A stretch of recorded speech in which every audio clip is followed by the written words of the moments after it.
Standard Gav, lack of organisation, double booked, but we've found the key to our little den, so we're carrying on without him. I made that decision because I knew I was quite good academically, basically a bit of a glorified cleaner, but you know, I was in a gym environment, I had the opportunity to train myself and stuff like that, and that's sort of where it all started, I'd say. And then the more you drive, the more you pick up on the little nuances. Left there and decided that I was going to drive an hour and 20 minutes every day to Solihull to work at Virgin Active there. He's going to be an England player, 100%. Yeah. And how sad is it that he's not an England player with Wolves? Yeah, from what I'd learned, it was all very much around understanding movement and how that then correlates into performance. I much prefer doing it in the sun. So come the summer, I'll go and do loads of runs because I enjoy it, I just like being out in it. But then I'll then go like 4 to 6 months without doing a single run because the weather's rubbish. And obviously Elliott's done the standard thing, hasn't he, where he puts himself with his top off on his Instagram profile. We've got a lot of listeners, haven't we, who are between like 30 and 50. Yeah. What do they need to do? But I think a lot of it as well, it's the way in which you deliver it. That's what I used to say to me when I first started, son of Peter Reid. He did himself like Bambi on ice. Yeah. Welcome everybody, latest edition of In the Stiffs. It's been a while, but we're ready to go. We've got a special guest today that Dave is going to introduce. Just before we start, we are missing one of our members. We're missing Gav today, unfortunately. Standard Gav, lack of organisation, double booked. But we've found the key to our little den, so we're carrying on without him. Double booked, but he actually decided the date and the time and the guest, and he's still not here. And we're in at his house. It's standard Gav, isn't it? I'm breaking into his house afterwards. I'm going to nick something as a punishment. But our guest today, welcome Elliott Sterling, a sports performance coach, academic health fitness coach, director of fitness. This is all according to your LinkedIn, mate. Founder and creator of Program King. Elliott's worked with loads of athletes in all sorts of sports. Worked at Thomas Telford School as well. Yeah. Trained myself for a little bit of time when I was playing. Yeah. But welcome to In the Stiffs, mate. Thanks for having me. Welcome, Elliott. Right, Elliott, let's get straight into it. We'll talk a lot about your fitness and your journey that you've been on, but just right from the beginning, as a child, your sport was football, wasn't it? Yeah, football. Were you any good at football? I like to think I was, yeah. Obviously, you always look back with sort of rose-tinted glasses, don't you? Think I could have made it, sort of thing. But no, it was at Wolves Academy from under 8s until under 14s. So had academy background, had that experience. What position? Centre mid is what I always say I am. But when I was at Wolves, sort of particularly towards the later years, got released at under 14. So you know what it's like if you've ever been in that position or you've been around it, and you know when you start getting moved out to like left back and left wing. You probably do a job at full back for me, and you go, okay. But yeah, centre mid, but always had that little bit of like feedback that you're a little bit on the smaller side, and I was quite a late bloomer as well. So like physicality wise, at the age of 14, you got some lads that were you ripped now? Were you slight back then? Yeah, I was slight. Yeah, I've always had strong legs. But upper body wise, I was quite slight, and obviously at this grand height of 6'2" now, I was small. I was small at a young age. That academy, any players in there who kind of went on to? Quite a few in my age group that went on to have good careers, to be fair. Obviously Kyle Bennett, one of my good mates still now, young brother of El, Scott Malone. Yeah, he's had a really good career, Scott Malone, hasn't he? Yeah, really good career. Scott Malone, Andre Gray. Yeah. Trying to think, there's more. You say Danny Bart as well? Danny Bart as well, yeah. Is he your age, Danny? My age, yeah. Good team that was then, wasn't it? It was a good team. No wonder he got shipped out to full back. Yeah, I know, right? Yeah. But I remember when Danny first came in, and he was just like, you put yourself in front of anything. And he was one of the physical ones, big difference for me. And I think that was when I started to see like the difference. How did you cope with that, getting released to 14 then? Tough. Yeah, it was tough really, I think, when I look back at it, particularly more now in hindsight, because obviously, like I say, I'm really good friends with Kyle still, and he's not playing professional football anymore. So when I saw his transition out of it, and it kind of forced me to reflect back on mine as well. And when I look back on hindsight, and I think when you're a kid, you make decisions, but you don't really process it as much. Yeah. But I do think it definitely impacted the faith I had in myself to actually make it, I think, if you know what I mean. I still thought I was a good player, but up until that age, because I was at Wolves from 7, 8, top, all the way through then, you just think, I'm going to be a pro footballer. And then when it when it all changes, it's. How long did you pursue it for? Sort of after that, so you got released from Wolves. Were you still trying to? Yes, I got released from Wolves and I went on trial at a few different places, Villa, Port Vale, and then Shrewsbury as well. Villa said, "No, you crap." Appreciate your honesty. Yeah. Went to Port Vale. That was a bit far at the time. It was like School of Excellence. I think Shrewsbury might have been a School of Excellence still. Yeah, but there was a coach there, Steve Wheatley, who was at Wolves. He left before I got released and went there. And when he gave my dad a call and was just like, "Look, come on down like for a trial, but we know we'll have you." So I went there at the start of the under-15 season. Halfway through that season, I started playing, despite the fact of still being quite small. Me and Andre and another lad who doesn't play anymore. But we played for the youth team, and so like obviously it was a big challenge for me physically. But I always found that I played a bit better at that level. End of that year, Shrewsbury offered me a scholarship, but it was like quite raw. I think didn't really. I don't know if I processed that at the time. It was a decision more that my mum and dad made, sort of thing. Do you know what I mean? For me. So then we're just like, look, if you still think he's good enough, when everybody else is getting offered, offer him again, and then the decision will be made at that point. Yeah. But I was quite academic at school. So you didn't take your scholarship? I didn't take it. Turned it down. You stayed at school and did A-levels? Yeah, did A-levels at Thomas Telford. Yeah. I mean, that's a big decision, that isn't it? At the time, that. It is. And I look back on it now, and to be fair, there's a big part of me that just thinks like, why didn't I take it? You know, because the education you can always go back to at any stage in your life. You know, sometimes you think GCSEs are for kids, but you know, there's nothing stopping any one of us now is going and doing a GCSE if you want to pursue a particular channel, and if it's an entry into an A-level, into a degree, etc. But I think I made that decision because I knew I was quite good academically, and maybe in the back of my head there was that sort of like, you know, unwavering sort of like uncertainty of whether like, can I really kick on and make it? I didn't have the bigger picture to go beyond to say like, oh well, I could do the scholar, not get a pro, and then get another club. It was more of the case of like, oh, if I don't get it, then you know, it's another wasted 2 years, or it's another letdown. I think I was probably quite fear averse. It's not a rubbish decision though, is it? Like there's a lot of lads, you know, who do that, clever lads, and obviously they end up not doing their A-levels. They go and do their scholarship. And it's very difficult nowadays for them to do A-levels whilst doing their scholarship because of they have to like train every single day, and they're watching games, and to go and to find time to do 2 or 3 A-levels is difficult. Yeah, it's a tough decision that, and then they get released with nothing. I was in a very similar boat, and Shrewsbury said to me, "Oh, you can do your A-levels at it, and whilst you're training." Yeah. And I said, luckily, I made the right decision, but my A-levels weren't great coming out of Shrewsbury, just because you can't focus as much time. As much as they say you can do it, I was doing my A-levels on a Wednesday afternoon. Do you know what I mean? I'm doing 2 A-levels on a Wednesday afternoon, then trying to fit the rest around training. I mean, you the only one doing it in the... There's me and a boy from the year above, I think that's the other side of it, isn't the culture, isn't it? You're the only one, whereas obviously I stayed on Thomas Telford, where the culture is very much like, you know, it's a hard work ethic. It was, you know, from when I first joined there at 12, it was 8:15, I think it was back then, till 4 was a normal day, which obviously most schools do 9 till 3. So like the lessons are 3 hours long, and you kind of like you're used to it at that point. I've been there 5 years.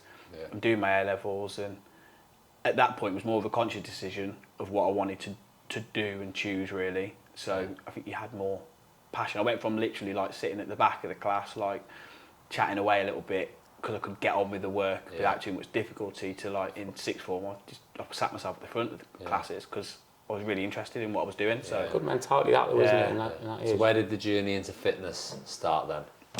Well, so finished my GCSEs and they just built the gym at Thomas Telford amazing, in that summer. Yeah, it's class. It's a remarkable facility for the kids. Obviously not open to public or anything like that. It was so good, and back then it wasn't integrated into part of the curriculum or anything. It was literally just extracurricular, and then obviously they probably spent the best part of the academic year phasing in year group by year group, class by class to do their inductions. And then in that summer, they offered 10 spaces to do a level 2 fitness instructor course, fully funded, through Don Goodman's company actually at the time. So yes, they offered me to do it. It was like 3 weeks in the summer holiday out of you know, obviously at that point you finish DCs, you've got like 8-9 weeks off because you finish early. So I was like, yeah, why not? It's a free course, why not do it? Got nothing else to do. Went there, got really engaged in it because the tutor was like in shape, seemed like a really cool guy, had muscles, everything that I didn't have. It's quite inspiring. Yeah, it was quite inspiring. And then sort of like, in lunch breaks, you come back, you've got an hour for lunch, you come back 10 minutes early, and you start chatting to the tutor, and she's like, oh, so is this what you do full time, or what? He was a PT and stuff at the time, and I think, when you're 16, you want to get a first part-time job, like, oh, what does that earn? And just, from there, just sparked a passion. So I then, when I was doing my A-levels, did an evening and weekend level 3 course with that company, because I did really well on the level 2. Passed that, got a part-time job with that firm, with Don's old firm, just gym instructing, basically, just sitting in a gym and just keeping eyes on, supervision. If anybody's doing anything drastically wrong, go over, give them some advice. People didn't really talk too much. Basically a bit of a glorified cleaner, but I was in a gym environment, I had the opportunity to train myself and stuff like that, and that's sort of where it all started, I'd say. No football though. So in sixth form, you're playing for Thomas Telford, who are massively successful, aren't they? Although I would say, not that we were bad, but like the standard is so different now. Obviously, they've got a football academy now, where back then we had good players, like Elliott Sterling. You might know Elliott Sterling, a local lad. He was a year above me, but obviously sixth form, it's a combined 6-1, 6-2 team.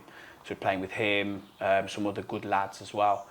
But some weeks we'd have like 12 players, just about scraping through. Because on a Wednesday afternoon was when the fixtures were. But at the time, sixth form only did a half day on a Wednesday, so like you get to midday and then a lot of lads just want to go home. Do you know what I mean?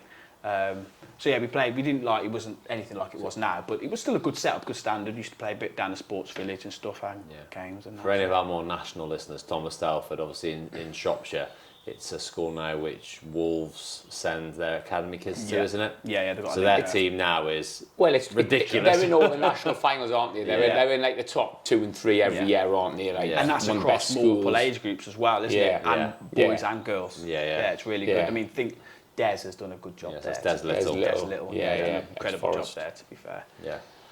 So then, but you weren't playing football for anybody else other than school? No. That's a drastic fall off. It was 14, like you're at the academy, Wolves Academy, think you're going to be a player, and then you do a bit of trials, then suddenly football stops, you're playing for the school team. Yeah, it's completely stopped. Yeah, and just literally immersed in the gym. Yeah, but again, I think it was like that gravitating towards things that you were good at. So like I had a natural knack in the gym, and you get a little bit of sort of like positive affirmation. So like on the level 2, I think I got like 100% on both the exams. Level 3, I got 100% and then 98 on the nutrition. You're smashing it. They're saying, come and get a part time. It was great, and I had good, results from one. Yeah. I think at that age, I was prime age, 16, 17, loads of testosterone going around your body. All you're doing is lifting weights, you're getting bigger. Other people are saying, God, you're getting big, like, what you're doing? Off it. You're buzzing off it, so just... Girls buzzing off it. Just carried on with that, really, to be fair. Yeah, it was good. And then transitioned from there and just started doing PT.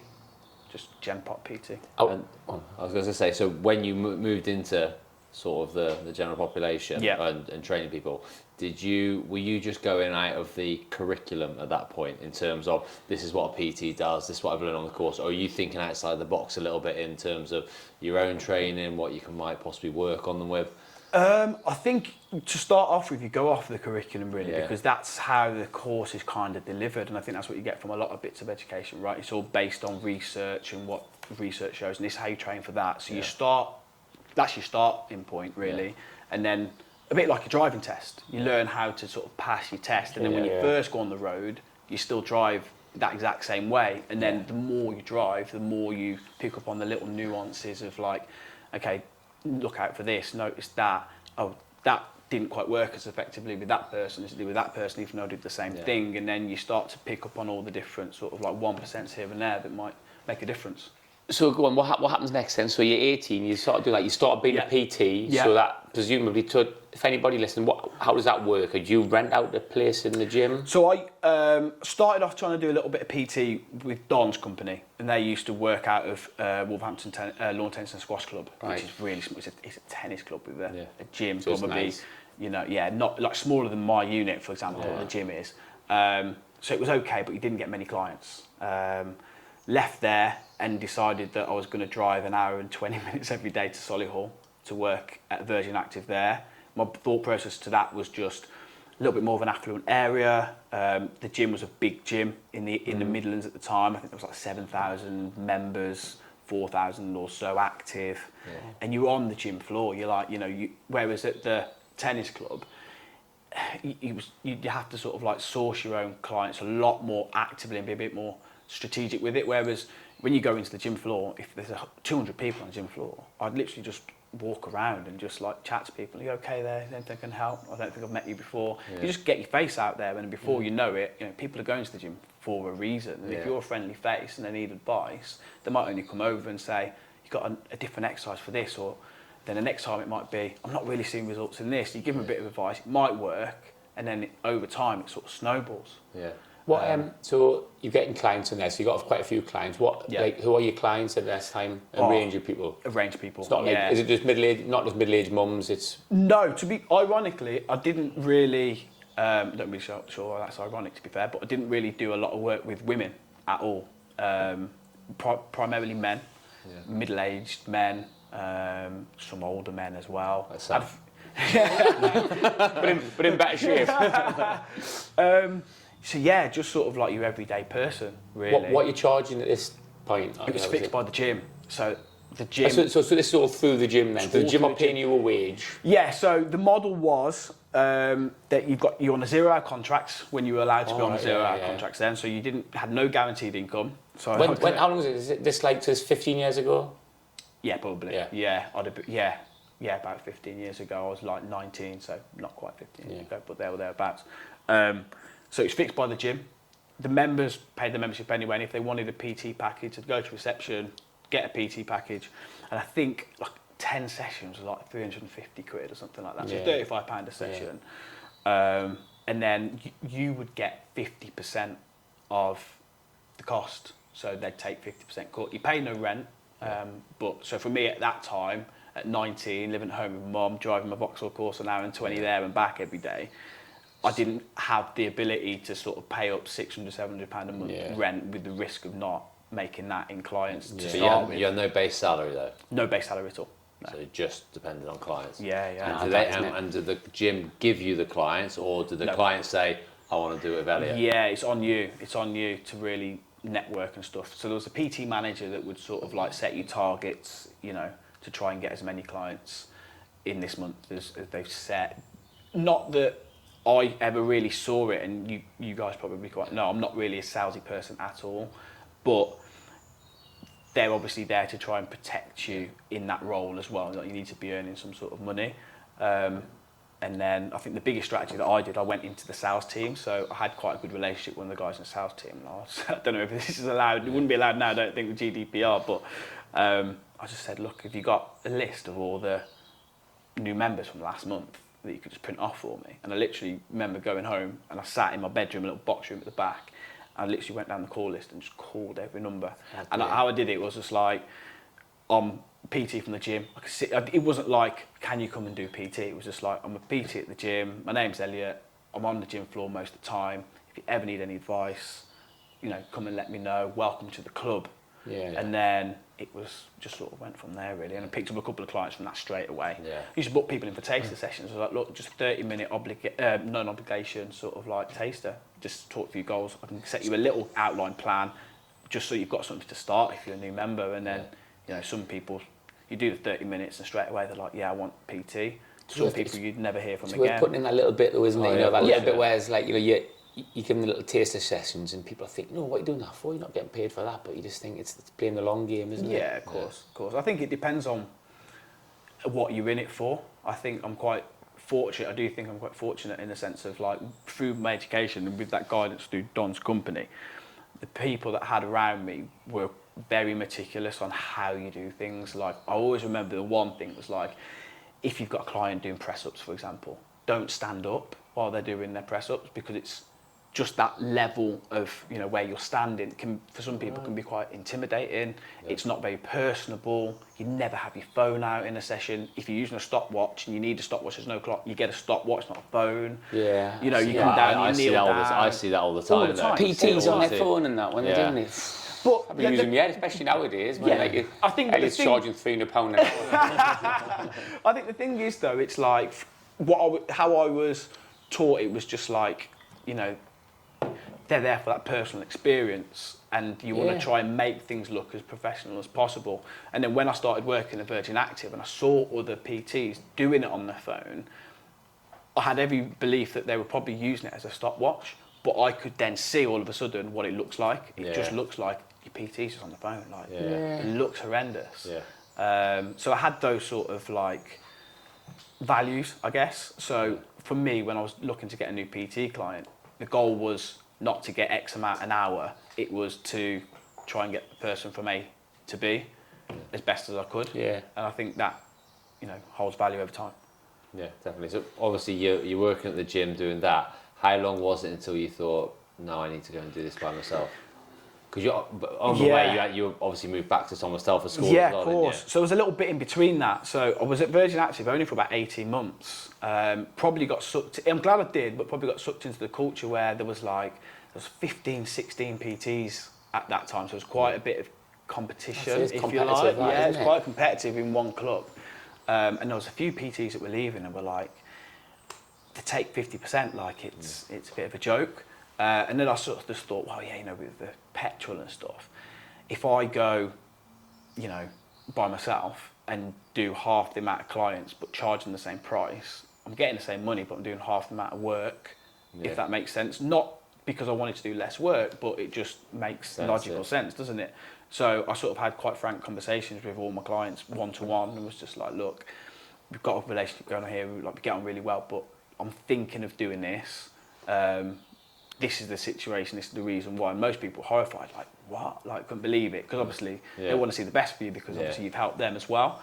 So I probably took like 3/4 of my client base and just did mobile PT, which I was going to people's houses if they've got the space and the facilities to do it, or I'd have a bit of my own equipment. And we'd use parks and stuff, which is a great idea until it starts raining. It's not a bad idea, though, is it? It's all right. Really? Yeah, it's all right. It was good. It gave me my first sort of like taste of like really going out for yourself. Even though you are by yourself, 'cause it was a 0-hour contract, you're still in the market. Yeah. Whereas this was like, you've got to now really... Well, you haven't got that footfall every day. No, you haven't got the footfall, exactly. So I did that, and then one day got a phone call from the head at Thomas Telford, and obviously because I went there as a student, the company that used to oversee the gym and manage the gym, they were coming to the end of their contract, and I think essentially what they'd realised is they were charging X amount, they were putting pretty much one member of staff in there, probably not paying that amount, so they were just like, well, we can just do this direct.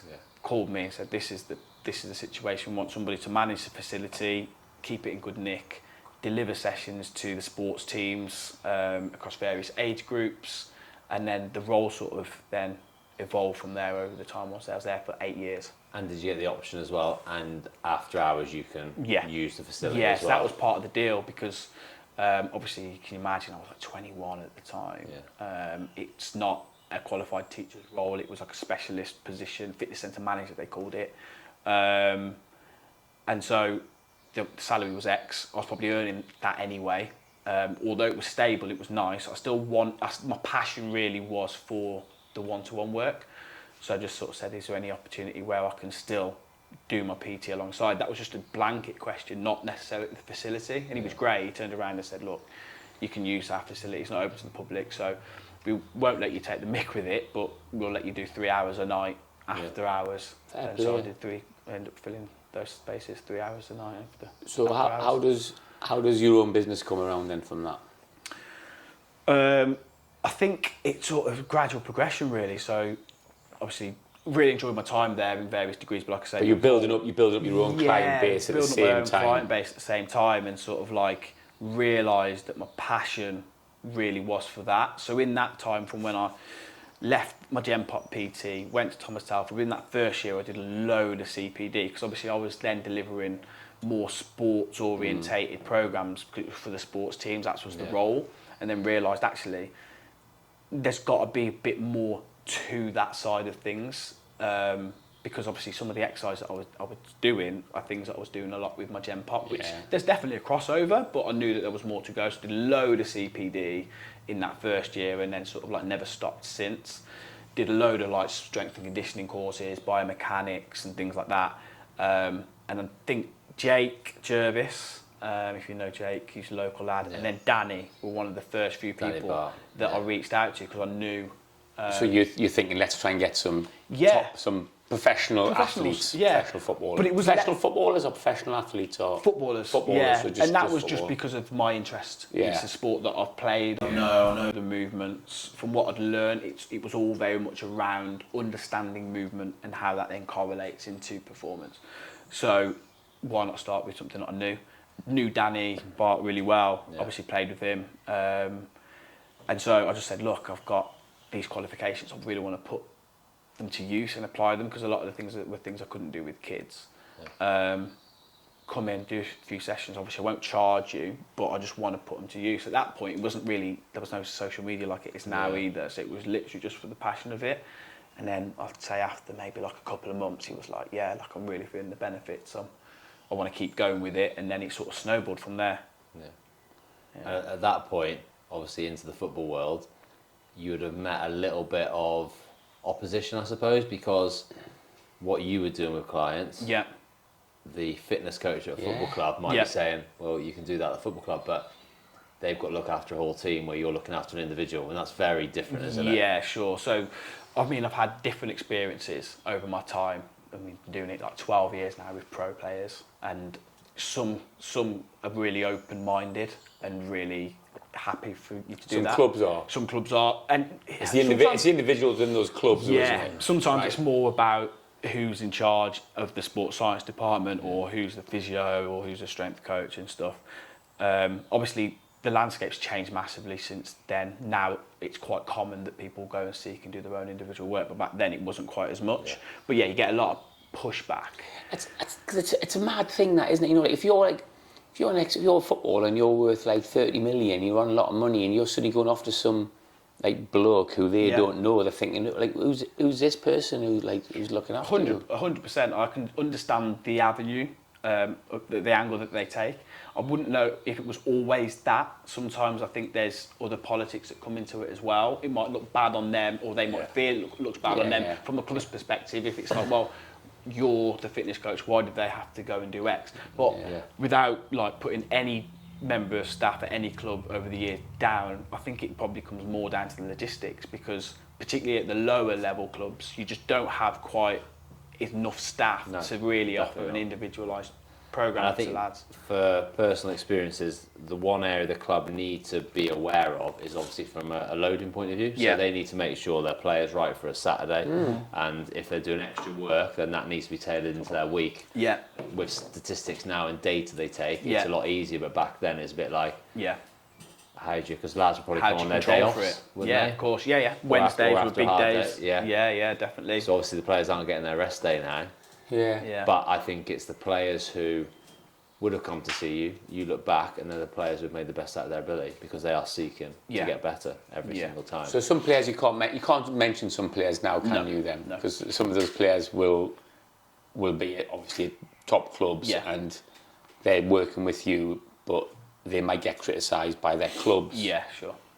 Or whatever, or senior club. And as well, I suppose if I'm a strength and conditioning coach at, I don't know, say Shrewsbury. It blows your ego, mate. Yeah, it's hurting that, isn't it? Yeah. And we go, why is this? And also, if I was the manager or the chairman, I'd be going, hold on, I've got an S&C coach, strength and conditioning coach. Why are you going to Elliott? I might as well get Elliott into the club. Yeah. I'm paying this player 15 grand a week. I'm paying you 70 grand a year, whatever. Why is he spending his own money to go see someone else, and I'm paying someone here?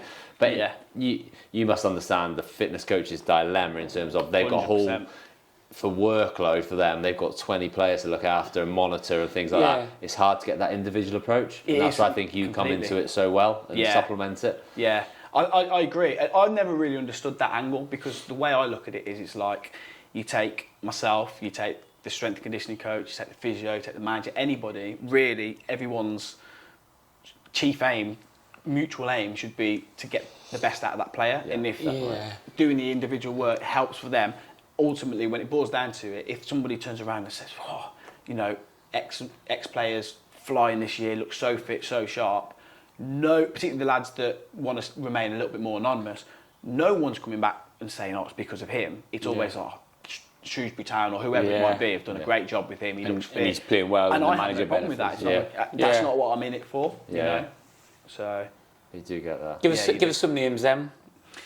Obviously, some people you can't mention. Yeah, so local lads that like listeners might know. You got like Morgan Gibbs-White, for example. Flying and he's doing really well at the minute. So he was at Thomas Telford when you were coaching that. Yeah, so he was one. Yes, you mentioned earlier that came in. I think he would have been like year 10 or something like that, maybe year 11, through Wolves because he moved. He's from Stafford originally, so he moved and did obviously work at Thomas Telford, academic work at Thomas Telford. So was introduced to him then, obviously, and then when he sort of like gone to do his scholar, when he would have been at sixth form, he's then continued to come back and done work with me since then. Now what is he, mid-20s? Yeah, he's 23 now. 23, and he still comes. Yeah. So I'll go up to see him sometimes in off season. We'll do some work. He's flying, isn't he? Yeah. He's doing really well. He smashed it. I think he can still go on a bit more as well. To be honest with you, like Definitely. he's That's basically because of you. And he's a bit Marmite with Wolves fans, but I'm gutted he's left Wolves. Is he Marmite with Wolves fans? I think he is now because of stuff that's happened since. But he's such a talented boy. And Scott's nodding in the background there. Scott doesn't like him, does he? He doesn't like him. It's Elliott's mate, that Scott. You can't say that. It's such a shame because he is such a talent. He is a talent. And Wolves put so much time into him as a kid, and they had to sell him for, I don't know if it was for FFP reasons or whatever. They had to sell him, and it's a shame because he's going to be an England player. That's not his fault, is it? No, it's not his fault. But I say he's going to be an England player, 100%. Yeah. And how sad is it that he's not an England player with Wolves? Yeah. Do you know what I mean? When he's done that whole journey with them, that's what's sad for me. Yeah. But obviously he's had to move on. He's making the most of it. Yeah, it's a shame really, but yeah. But as an athlete, Morgan. Yeah, good player. Yeah, he's somebody that he's got sort of like, he ticks a lot of boxes. He's got a lot of attributes, not just in terms of like the metrics that you'd measure, but also the sort of the unmeasurables, the way in which he moves, his ability to get out of situation scenarios. Takes a lot of physical.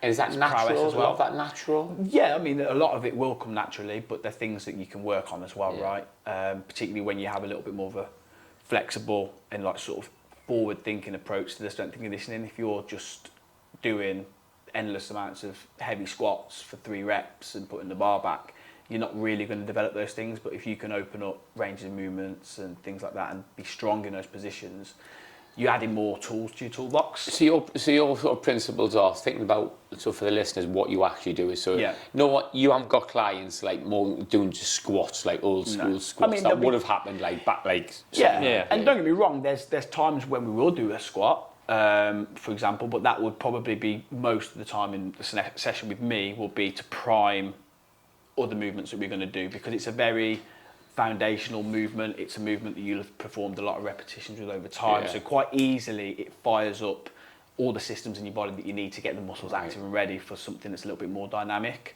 But typically a lot of my work is around mapping movements that you'll do in your given sport, sometimes breaking them down depending on the capabilities of the person and look at just one particular part of it, or sometimes it's more of a whole movement pattern that you do where it's one movement into another, a bit of a sequence, and then conditioning for that, whether that be strengthening it, so adding load to it in different ways, whether it be cardiovascular conditioning, so looking at reps and work to rest ratios and manipulating those so that you've got a stimulus on the body that would match or exceed what you'll do in any short period of time on the pitch. Because if you can do that in an isolated scenario over and over again, when you've got to do it once, twice in a match, no matter how fatigued you are, you've still got that power, that strength that's very specific for the actual action you're doing. Help you performance-wise, but also help you from injury perspective as well. Because if you've done the repetition already, I'm reaching out there to kind of make a big step to somebody. I need to go the other way, and my groin might have gone. Yeah,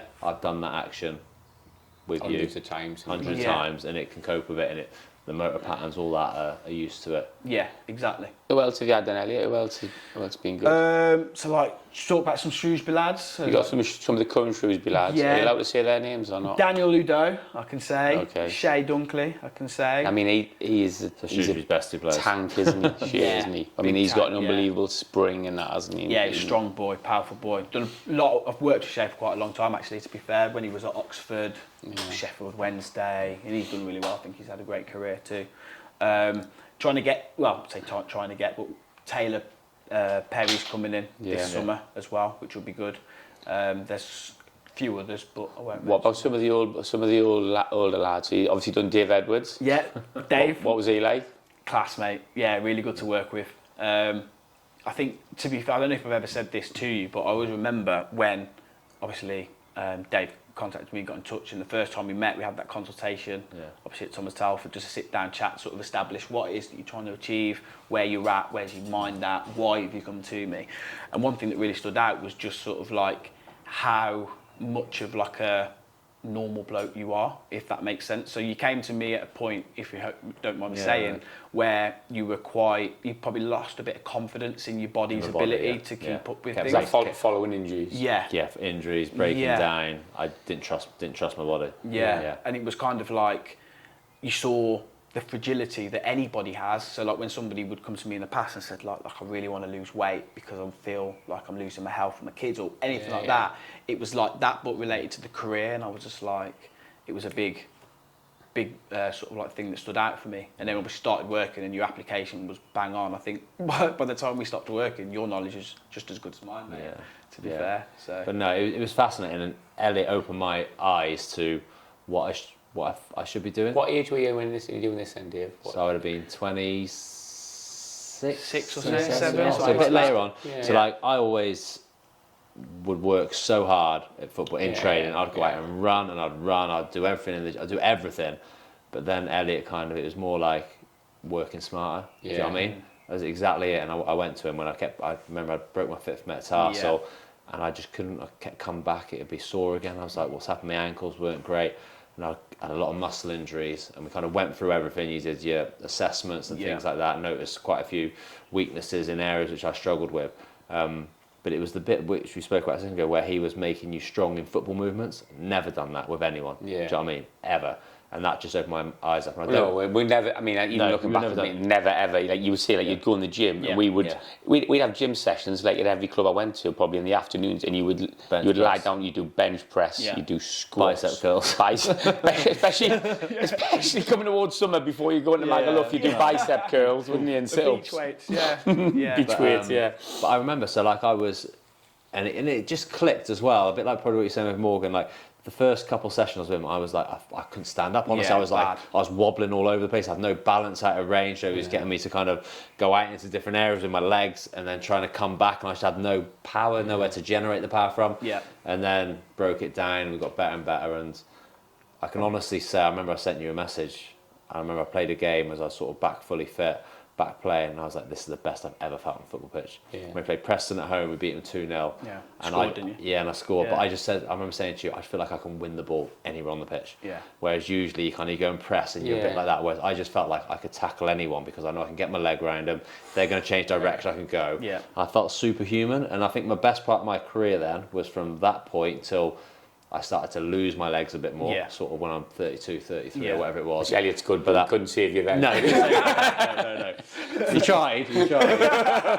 But the best part of my career, the most dynamic I felt, was that period. And like I would say to any young lad who's starting out, go see Elliott because the results you get.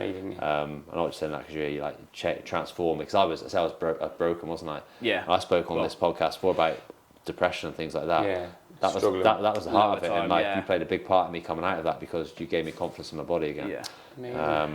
I think that's a big part of it, though. I think that's a big part of what you get from the individualisation is that there's a bit more purpose to it. I think when you're doing your group sessions as a team, I think it's great because you build that camaraderie and stuff like that. But I remember in that era, people probably can name as like Nua Dicko, for example, as a contrast to you. Not as tall, not as great aerobically. He was a striker. He played for Wolves, striker. And he was like short, dynamic, super powerful. but then you'd never do any. There's no way me speed and or him could do the agility same work. session No. together, which No. obviously a fitness coach has to do. Yeah. Do you know what I mean? Because you're in a group setting. Of course.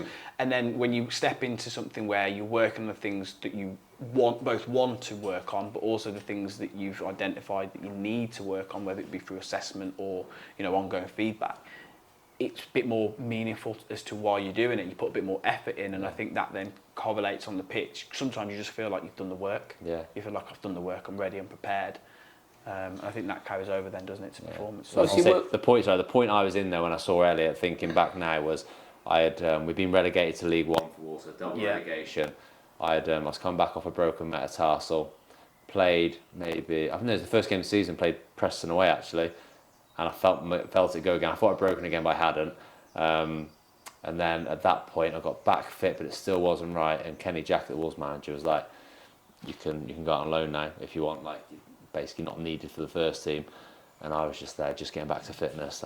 2 years before I'd been playing in the Premier League, and all of a sudden now I've been let go by a League One team. I remember we played Notts County in a behind closed doors game, and Notts County would have been League Two at the time. Yeah, it would have been League Two. Or then maybe League One in our league as well. But we played them. Then after the Notts County manager or assistant manager came up to me and said, "Oh, Kenny says you're available for loan. Would you fancy coming to me?"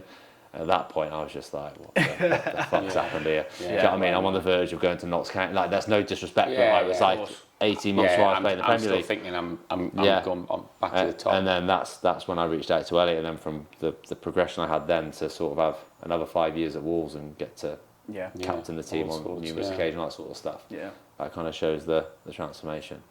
So if Danny Bart hadn't passed your number on, mate, I'd have been spiralling down those roads, mate. I think I owe him a few quid for some you should have charged him all, mate. Obviously, you work with some top players there. So what sort of character traits have these top players got though? Like, is there like, are some of them obsessive, or some of them just ridiculously hard working, or is it just a complete mixed bag, or what? I wouldn't say. It depends on how you define obsessive, I suppose. I mean, some lads, Danny, for example, I know he's done a lot of things in the past. Like, I remember he had a hypoxic tent at one point in his just he used to sleep there's under no corner left. No corner left. But then it doesn't feel obsessive because it's kind of like almost just part of the routine, part of the habit. They just go out of the way to do it. And it's just sort of like second nature. And I think that's where I'm quite fortunate that the people that I work with, the people that are already out seeking for that extra couple of percent. Whereas, there'll be lads that, you'd have done your gym sessions, wouldn't you? And there'll be lads that are like, the coach is looking, let's do a couple. And then they're just not into it. bothered. I suppose anybody who comes to you now, they're already. It's a conscious effort. It's a conscious effort. They're paying extra. They're doing it away from their club. So they're investing their time and their money into it. So they're going to be on board. So I think I've probably got a bit of a skewed. Do you have some who are ridiculous, or who you think, wow, like this person, like their attitude?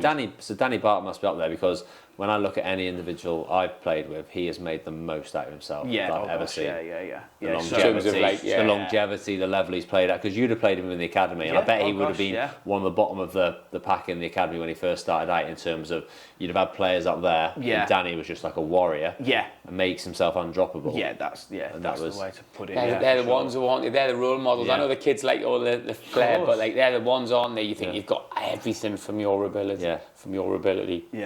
That's what we say. That's what we say about you, though, Dave, isn't it? At the end, no, but like, not in a horrible way. Like, you've got Danny's on another level to that. He is. Yeah, he takes it proper serious. Who else? Have you had anybody else who you're like, wow, this person is literally like? I remember one person that really stood out to me was Dom Iorfa. Remember Dom Iorfa? Yeah, big Dom. Just like, it was just his pace, the way in which he chewed up the ground. It didn't look like he was running that fast, but he was rapid. He was really quick. Otherwise, I look at it from a bit of a different lens. Like, I don't really look at it from sort of how strong they are as such, or how quick, or their endurance. It's more about the efficiency of how they move. And like, what do you mean? What do you mean then? So obviously, football's quite a dynamic game, isn't it? So when if you're hopping or jumping into a certain position, then you've got to turn into a sprint. I literally, with my vision, I'm dialing into the hip, the knee, the ankle. When the loading, how stable is that? Right, if it's clean. If it's clean. Morgan's a good example of that. Like, touch wood, not had many injuries in his career, and I don't see any reason why he would, just because he's so clean in his movement patterns and stuff like that. In his twisting and his turning. So efficient, doesn't waste the movement. So efficient, doesn't waste movement. Not really, no. That sounds silly, but people do massively. Oh don't yeah, they? no one's 100% efficient. We all leak power, but some of the work it's about understanding that, isn't it? You know, like angles. If you're changing direction, if you're upright and you want to go that way, and you're pushing into the ground, but you're upright, you're pushing the force up. You're not pushing it in the direction you want to go. So you're leaking energy there. So can you get into a better angle? But I bet you sit at home watching the football and think, oh, I can make him so much better. Do you know what I mean? You must do that. There's some lads think, well, he needs a bit of work. Or he needs some, you know. But even like good players as well. But you still think, top players. But I won't name names, but I've had some top Prem players. Yeah. And like the simplest of exercises, you can't do it. How can you do this? But then, in that same breath, if it's a slower movement, for example, or something that requires a bit of slow motor control, stability, can't do it. You ask them to do something super dynamic and quick, then all of a sudden that landscape changes and they're really efficient. So it's understanding the person and how to present the exercise to them in the way that they're going to get success. It'd be interesting to see, remember people like Michael Owen and stuff, and loads of hamstring injuries and stuff. You know, I wonder if they had someone like yourself back then, because they probably wouldn't have had someone, would they, like that? No, like, don't have anyone, to look to work on those hamstrings. If you ever had anybody tore the hamstring, you'd get yourself fit and do hamstring. You'd be on the hamstring curls, wouldn't you, on the machine like every single day? Yeah. And then suddenly you'd try and train again, and hamstring would go again. 100%. I think what people don't really understand is that you've got your muscle groups, which are great, you've got to strengthen those, but that just gives you like a foundation for that muscle group. But that muscle, every single muscle in your body works in all different directions and at different speeds. So you've got to take into account how the muscle is working. So a good example that everybody can probably understand is if you do press-ups with your hands at shoulder width, you might be able to get so many out. If you did them with your hands as wide as you can, you might get more out. If you do them touching, you're going to get less out because the same muscle groups are working, just the weight distribution is different. Therefore, it has a different effect on the body. And you want to try and map it gradually and intentionally. You don't just jump straight to the top, but map it gradually and progressively towards the top of that pyramid, with the top of the pyramid being you're on the pitch, the exact movements you do there, and the foundation being your things like your squats. You've got your base of the pyramid, the top of the pyramid, and that middle bit just doesn't get really addressed. And I think that's where a lot of gains can be made, really. Yeah, cool. We have got a script here, haven't we? But we've gone miles off it, mate, so I was looking down somewhere. Well, I think let's turn attention on Elliott a little bit, because he's rocked up here, hasn't he, in the tightest t-shirt ever. Yeah. He's got like arms coming out everywhere. I've been sat tensed up for the last 40 minutes, haven't I? I was going to have a press-up competition, but I'm starting to doubt myself.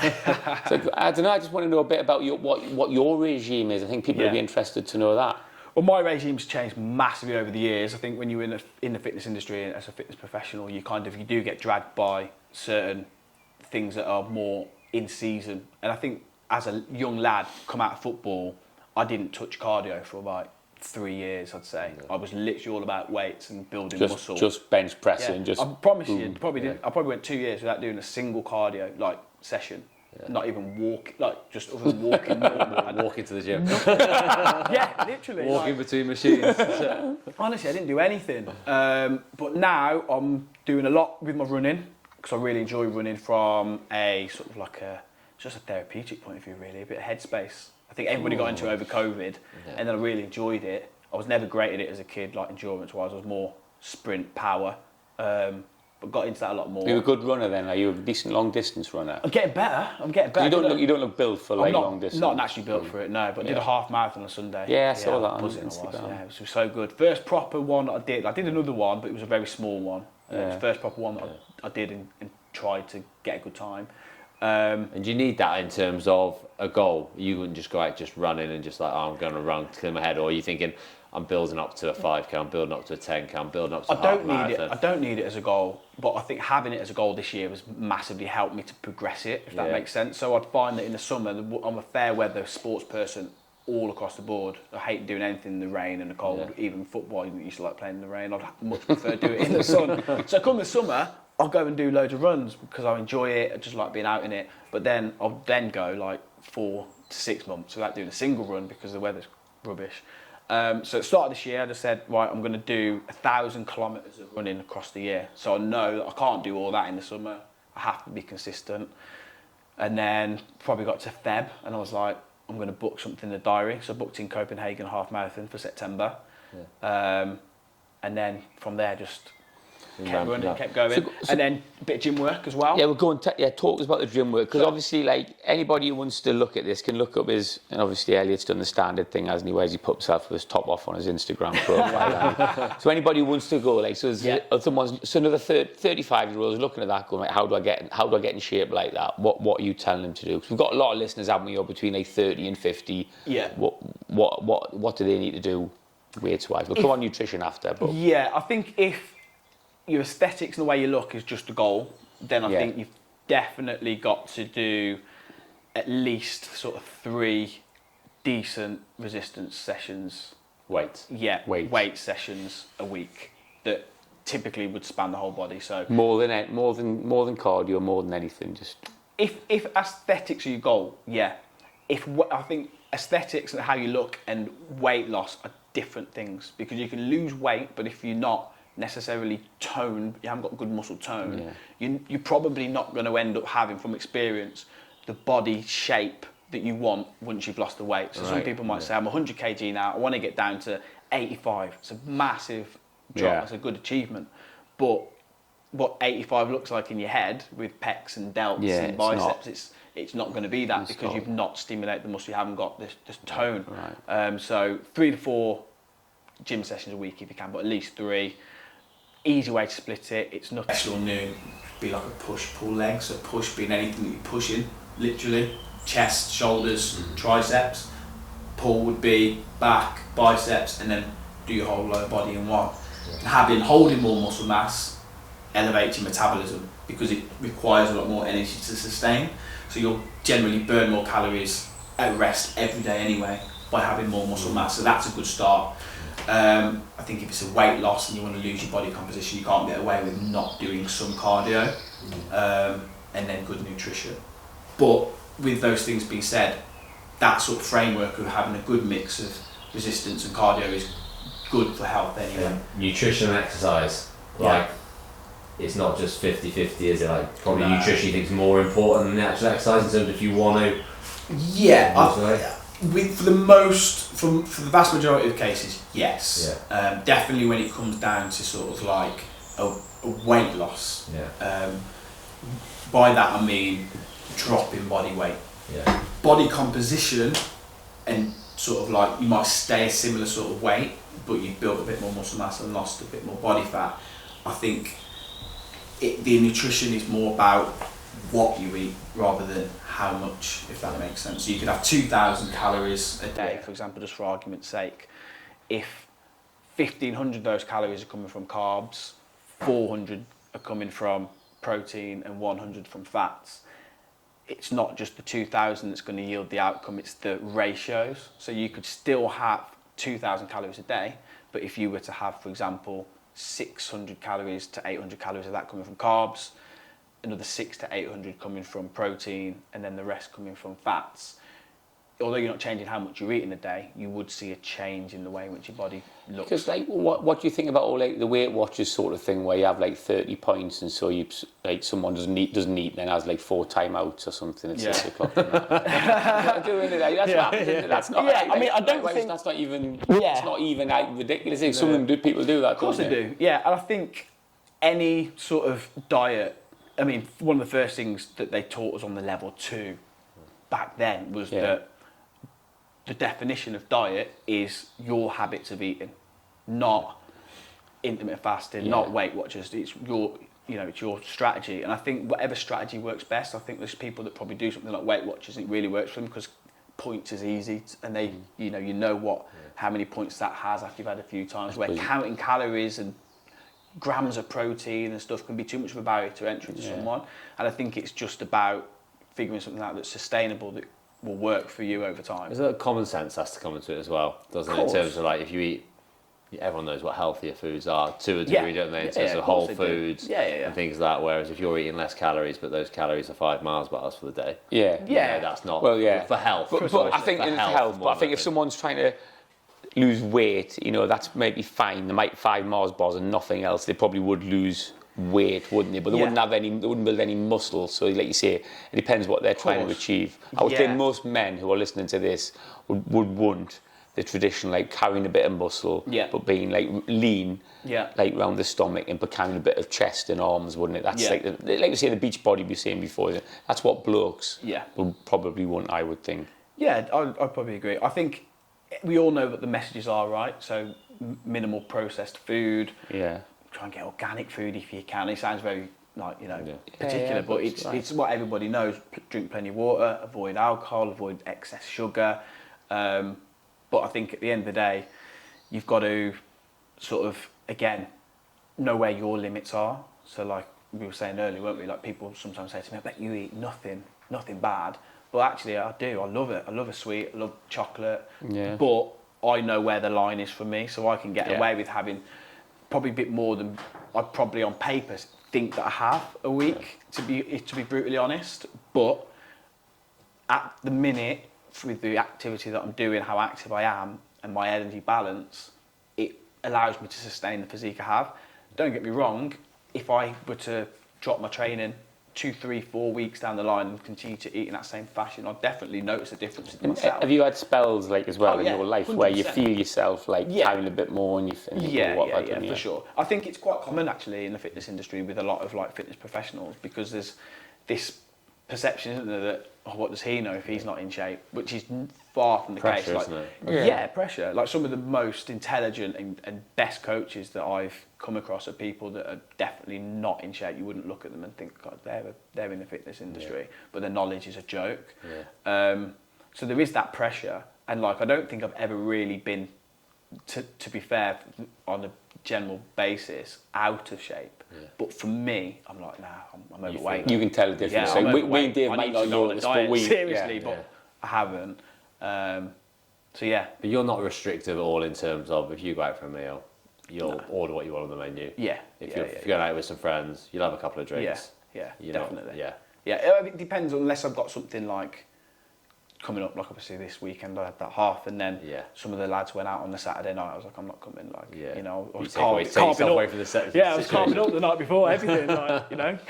Footballers now, though, Dave, as you said, they don't generally alcohol's not, you know, in season. I'm not saying out of season. Obviously, they have like their spells. Culture's changed, but in season, I don't really think many of them drink. Do they really? No. They're that naturally fit now. The amount of work they have to do. Yeah. That it probably doesn't. And they have the nutrition plans, don't they, presumably with clubs as well. So that's part of you, though. Do you give nutrition plans as well? I'm more flexible with the way in which I sort of provide my advice to people with regards to nutrition, because again, it depends on the person. You know, I remember, Dave, for example, you went through a period of time, didn't you, where you were going on a vegan approach. So like everyone's got their own different things that might change over time. You don't have any thoughts about vegan, vegetarian? Not at all. Whatever works for you, as long as you can get all the nutrients that you need to allow your body to function in the right way, then whatever method that might be, in my opinion, is fine. Of course, you can always split hairs on things, but ultimately, it's what's going to work for you. That's what I'd say. You obviously work with young athletes when you was at Thomas Telford, but I've seen more recently as well now you're working with sort of young general population athletes as well. Yeah. Do you enjoy that side of thing? Yeah, love it, to be fair. I love working with like younger lads and some younger girls as well, to be fair. There's a girl that I work with who plays for Stoke. Under 16s, and she started playing a few games for the reserve team as well, the ladies as well. She's only 15. How did your approach change with that? Obviously, because there must be limits to what you can do with. So just for the listeners, then, so it's quite good to say, isn't it? Obviously, you've worked with Dave's, Jack, my Hugo, Gav's, Wilson, haven't you? So and some young footballers as well coming through. So that's a different client base to these professionals. These are children who are growing, aren't they? Their muscles aren't fully developed. I think a lot of listeners will be interested in that, because I've had a lot of people ask me about you and wanting to get their children involved. So how does your approach to them differ then? I think from a training perspective, the first thing, it's more about comprehension. Rather than thinking about loads and outputs, it's about understanding and being more aware within your body and how your body's moving and having that control, because that sets up everything. So that's the general premise at the start, and then once those capabilities start to get better, there's more motor control, there's more intentionality with the movement, there's more stability. That's when you start adding layers on that's relevant for each person at the time that they're at and their stage in development. But I think a lot of it as well, it's the way in which you deliver it. So like if we think back to when we were working, obviously the more we got into it, the more we were talking a little bit more technical about how this correlates and what muscles it's integrating, because your knowledge was getting better as you were doing your own research into it yourself, and obviously we'd work more. I think with kids, it's about making it more relatable and letting them see the path of why it's important and how to do it, to sort of encourage that to be more of a self-driven habit and activity, something that they want to engage in and understand the benefits. You're building that habit in the long term. So like it's changed a lot more now, but like for example back then players would come in contact with me at that 25 plus age when they probably think, right, I want to take care of my body a little bit more now. It's taken a bit of a battering and I'm starting to feel things, whereas now it's a case of like it might be a bit of FOMO as well, but it's a bit of a case I want to start this early so that I can have the best career, either A, as quick as possible, or B, for as long as possible. I think everybody's looking for the edge now, aren't they? Whereas, like you said, no one was bothered about that till they were 25. Whereas now everybody's going, I want to get their kid. I want my kid to do it. I want my kid to have the best opportunity. Yeah, and do you find the kids pick it up quickly, because obviously young, developing, that it might be a bit all over the place with knowing their body, to be going fair, through adolescence, all that sort of thing. But it clicks. I think that varies a lot more at younger ages than it does within adults, because by the time you're, particularly if you're an athlete, but in general, your movement patterns and your connections are so strongly functioned and complete that you can pick things up a lot quicker. Whereas when you're going through certain stages of development as a younger athlete, your balance and your proprioception, coordination does come in and out, if that makes sense. It can fluctuate, so sometimes you just have a real hard time of trying to control things, and then all of a sudden... Little baby giraffe running around the Yeah. And that's what he used to say to me when I first started, Sunderland and Peter Reid. My debut sounds like Bambi on ice. Then all of a sudden it starts to click, and then once it clicks, it's a bit of a snowball. So it's funny because I was like on my boy's case about it, do loads of press ups, get your chest big, and I said to Elliott in front of you, I was like, you need to start doing his press ups, don't you? And he was like, I wouldn't worry too much about press ups. Just kill me. Now every time I say, you could do some press ups, he's like, well, Elliott doesn't say I need to, and look at the shape he's in. I'm like, all right then, just do your proprioception work then. Yeah. I think the things like core, it's just what you know though, isn't it? Yeah, it's that's what I'm thinking. I'm like, that's all I've done. So I'm going, you need to get stronger. So I'm like, I think I'll drink a pint of Guinness. Yeah, I think if I remember rightly though, I would have said at the back of that, like, there's nothing wrong with you doing press ups. It's not going to harm you at all, but I don't think it's necessarily the most important thing. Some common misconception with people, particularly young lads, they always want to be strong on the ball, don't they? And they think I've got to be big as I can upper body to be strong on the ball, and don't realise that it all comes from the base. It all comes from your hips down. And once you start to correlate those and map them, and how you present that understanding to each kid is different. Sometimes I might have to go through 4 or 5 different ways of trying to explain it before it hits, and then all of a sudden, it clicks. It's like, now I can perform it. So like with Jack, he struggled a little bit, didn't he, with the RDLs to start, keeping his posture. And one of the cues I just said, like, right, imagine you've gone up to a fence that's at waist height, and you've got to lean over the fence to pick something up, but you can't bend your knees because the fence is in the way, and all of a sudden, bang, he's got it. But there might have been a few iterations before that where he knows what I'm trying to say, but he can't. I was trying to get him to the home, raging with me. Dad's always the best. But that's a good thing as well, isn't it? A different voice, and like I know Hugo be saying, but my Jack will look up to you in terms of trains Morgan Gibbs White. It will. So like it must be good, do you know what I mean? And that's great, rather than Sam trying to tell Hugo he needs to do press ups. He's just like, shut up, Dad. But what about nutrition for those kids then? Would you worry too much about that? Would you just be sensible? Yeah. Would that be your advice to anyone listening who's once there, and instead of them trying to start ramming loads of protein shakes and all that, would you just say be sensible with what you're eating? Yeah, for sure. So when it comes to supplements straight away, big underscore, supplements. It's there to supplement your diet, so get as much from your normal meals in the day as possible. Supplements should be there as an extra if you sort of need it. At a young age, I don't worry so much about it, providing you just get in your spectrum of things. Lots of fruit and veg, obviously, just to aid with that development and everything that's going on in the body and balancing hormones and stuff like that. Obviously, as all kids do, they love loads of sugar.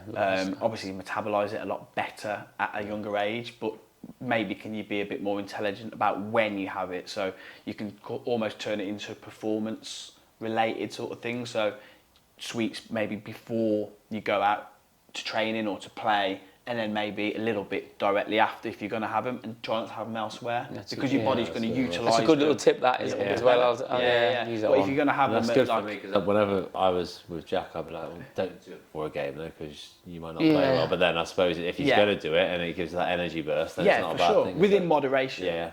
Within moderation. Like, I had a Rice Krispie square literally about 5 minutes before I ran the half.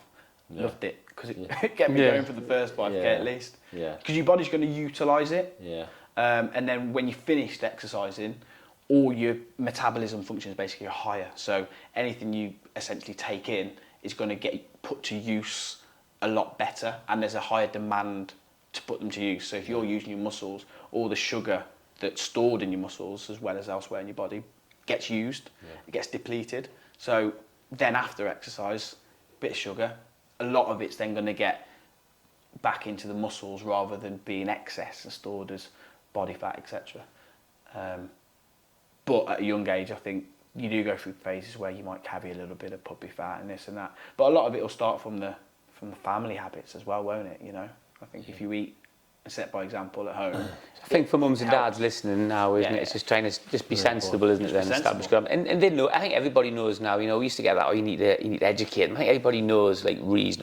Obviously, you're talking about elite athletes sometimes and what the extras, but just for normal, like, say, I don't know, a normal family, just good habits for their kid. If their kids are in academies, just good habits. Like, it's a good little tip, that, isn't it? Bit of sugar before, bit of sugar after. Fruit and veg. Sensible. But overall, for your whole business, people might see your Instagram things, think he works with football, but no, it's everyone, isn't it? Everyone. Yeah, I work with everyone. So I work with Gen Pop. I've got people that work 9 to 5s, people that own their own business, people that are in their 60s.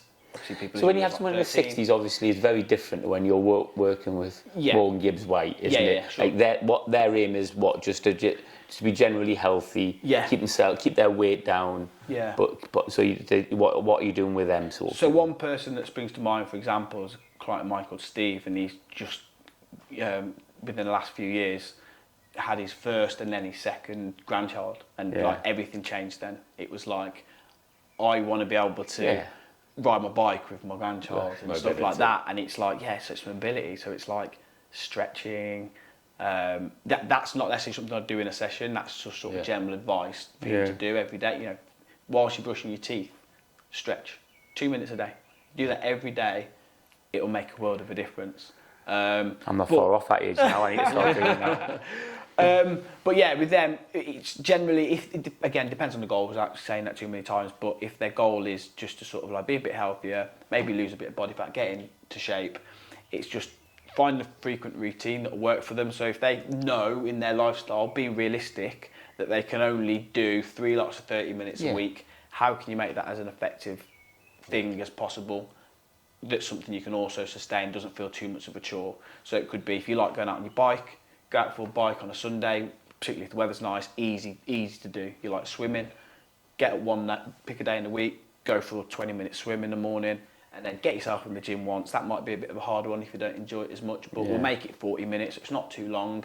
Get it done. On days you can commit, bang. There's no point me saying, right, you've got to do 5-6 days a week if you're not going to stick to it, because like anything, you do the first day and you miss the second day, and all of a sudden it's like, well, wheels have come off, no point. I'll start next week, and then the week after, and so on. So, have you had any nightmare clients, like, where it's been a proper hard work? Yeah, man. I've had some proper nightmare clients in my time, just like complaining they're not losing weight, but then doing all sorts at home. That a little bit, of course. But then, to be fair, I think now I've still got clients now that, you know, have probably made slower progress than they would have liked, to be completely honest. And that's part of the journey, you know. Even myself, times I plateau in my own training, it's normal, you know. You nothing in life is just bang, straight line trajectory. So you're going to ebb and flow. It's allowing yourself to have the space to appreciate that, but not let it get too far out of hand. But they're a bit more honest with me now. Some of the nightmare clients I've had back in the day were pretty much mainly just gen pop people that just, they come for a session, and obviously you build a rapport with them, and me trying to be, you know, personable with certain people, you know, they think it's then a bit of a chat and a catch up and a bit of therapy, and it's like, we're here to work, and it's like, all right, we've got 2 minutes rest, for example, between a set or whatever it might be, and they're like, oh, my lace is undone. And you can literally see them like kind of untie the lace whilst they're saying it. Harry made that.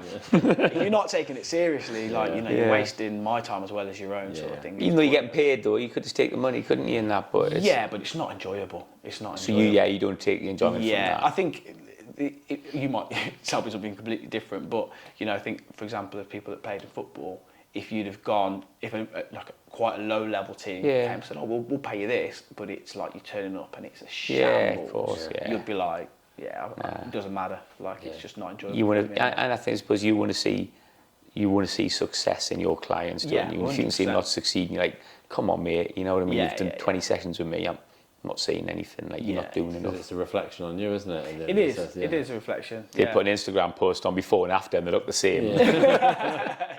That's not good marketing. Talking about money, though, what's commendable with, I don't know if you're aware of this, but anyone you see, you charge the same. So, like, a lot of people take advantage of Premier League footballers, for instance, and say, oh, Premier League football, they're loaded, I can charge them whatever. You'll charge the same for them as what you will a Gen Pop client, all because you put the same amount of work into a Gen Pop client as you would a professional footballer. Yeah, 100%. So because the goals are just as important, I think. You know, in many respects, more important for a Gen Pop in the sense of, like, a lot of Gen Pop, it is more health orientated. I was going to say that's not the case if it's their job, which is different. But I suppose if it is their health, like you're listening about a 60-year-old trying to stay healthy, that's every bit as important as someone trying to earn their wages. Yeah, for sure. I mean, I do have obviously clients that are Gen Pop, but still kind of like performance clients, if in the sense of they're actively, they might play tennis, or they might like running, or they've done CrossFit in the past and they're already at a good level and they want to just take to the next level. But then the majority of my Gen Pop clients are people that come to me already in a place of, I need some help because I need to change this. So therefore it feels quite pressing to them. Whereas I think as a professional athlete, you're already at a level where you are performing and you're already, you know, you're earning good money. You are, actively exercising through the gym stuff as well as obviously training. So it's kind of like this will be nice. This is the cherry on top. Whereas everyone's saying, well, I need a cake first to put the cherry on top because I'm losing it.